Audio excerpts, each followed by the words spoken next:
ছোটবেলায় যখন compound interest চ্যাপ্টারটা কিন্তু স্কুলে পড়ানো হতো তখন কিন্তু মোটামুটি আমাদের সবারই কিন্তু খুব বিরক্তিকর লাগতো অ্যান্ড টাফও লাগতো বিকজ ক্যালকুলেশনস অনেক লেন্দি ছিল।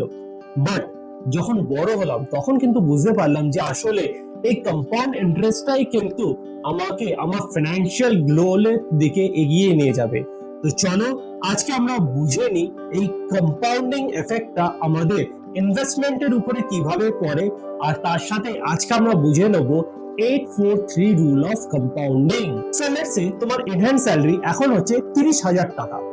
সো 50:30:20 রেশিও রুলে যদি তুমি ইনভেস্ট করো, যেখানে 50% তুমি নিজের দৈনিক জীবন যাপন করার জন্য যা খরচাপাতি হবে সেটাতে খরচা করবে, 30% তোমার ডিজায়ার্স মানে তুমি ফোন কিনতে চাইলে, গাড়ি, বাইক যা কিনতে চাইলে এই 30% এর ভিতরে সেটা কমপ্লিট করে নেবে, এন্ড রেস্ট যে 20% থাকবে সেটাকে তুমি কি করছো, ইনভেস্টমেন্ট করছো।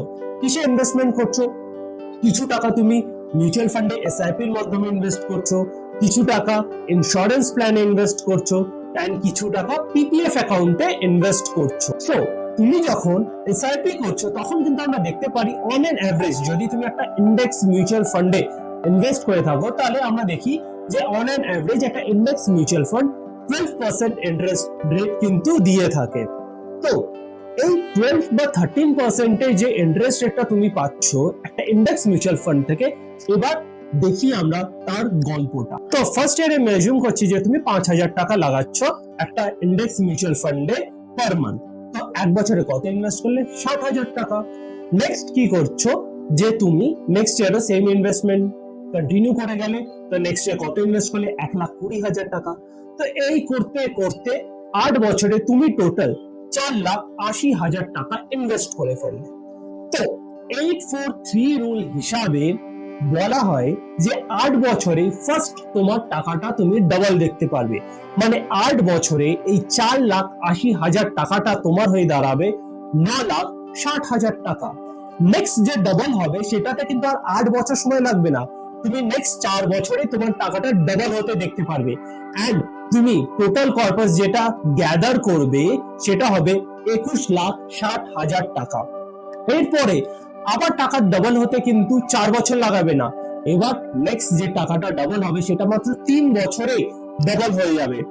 এন্ড এই করে করে কিন্তু আস্তে আস্তে টাইম গ্যাপ, টাকা ডাবল হওয়ার টাইম গ্যাপটা কিন্তু কমতে থাকবে, এন্ড ইনফ্যাক্ট এমন একটা টাইম আসবে যখন তুমি দেখতে পারবে যে প্রত্যেক 1 বছর বা 2 বছর অন্তর অন্তর তুমি যে টাকাটা ইনভেস্ট করেছো সেটা ডাবল হয়ে যাচ্ছে।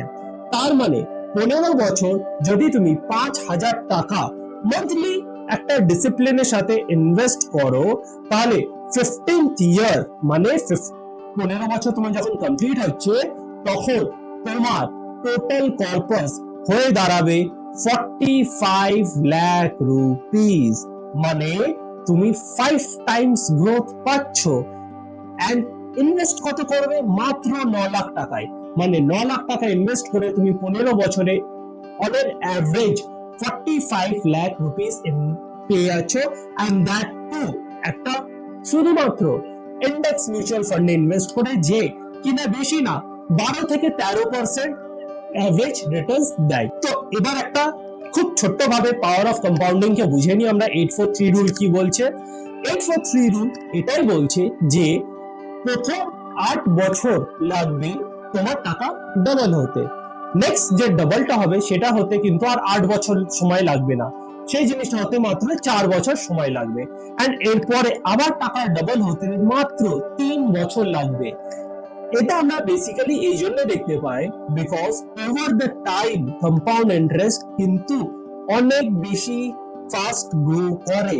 হ্যাঁ, ইনিশিয়ালি তুমি সেরকম রিটার্নস দেখতে পারবে না, খুব স্লো একটা প্রগ্রেস হবে, but if you give it time এ তোমাকে একটা ম্যাসিভ অ্যামাউন্ট অফ ইন্টারেস্ট বা প্রফিট জেনারেট করে দিতে পারবে। তো এই ছিল আজকের video on the power of compounding বা দ্য 843 রুল। তোমাদের ভিডিওটা কেমন লাগলো কমেন্ট করে কিন্তু অবশ্যই জানাবে, এন্ড যদি ভিডিওটা পছন্দ হয় তাহলে প্লিজ একটা লাইক করে দিও ভিডিওটাই। যদি তোমরা এই ভিডিওটাই ফেসবুকে দেখছো তাহলে পেজটাকে কিন্তু অবশ্যই ফলো করো, আর যদি তোমরা এই ভিডিওটা ইউটিউবে দেখছো তাহলে কিন্তু চ্যানেলটাকে অবশ্যই সাবস্ক্রাইব করে দিও। So this is Sambit Naik. See you in the next video. Till then,